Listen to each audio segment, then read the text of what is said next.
Blue Nose Audio presents Adrift, written by Jana Deleon, narrated by Lucy Rivers and Tom Taylorson. Still water. The water tells none of its secrets. Nico Angolopoulos. Chapter 1. Los Angeles, California. 8 years ago. Katerina Petrus hurried out of the university library and down the sidewalk, glancing at the big clock tower as she went.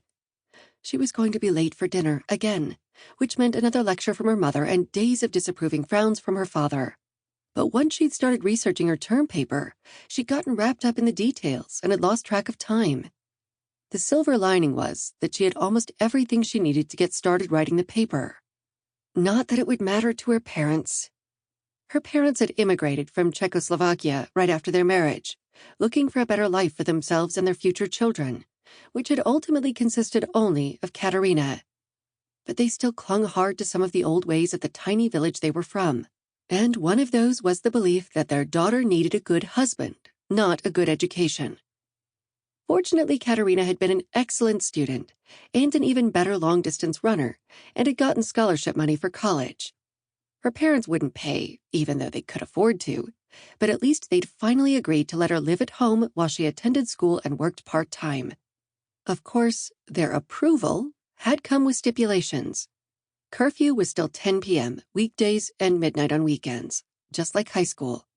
Dinner at home every Sunday night at 6 p.m. was her mother's additional stipulation, and it might as well have been carved in stone. Dating Josef Daniek, son of her father's boss, was her father's implied request, even though her mother had voiced her disapproval of the idea more than once. Her father hadn't come straight out and said she was required to date Josef, but when her mother was out of earshot, he'd pushed his boss's son so hard that Katerina realized dating him was probably the key to keeping her father happy.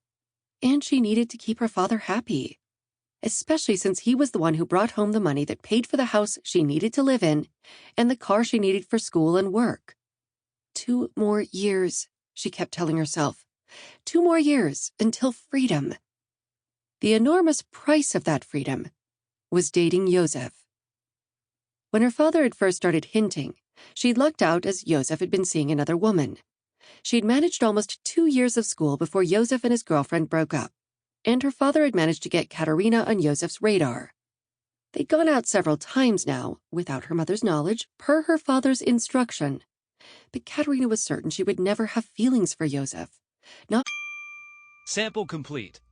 Ready to continue?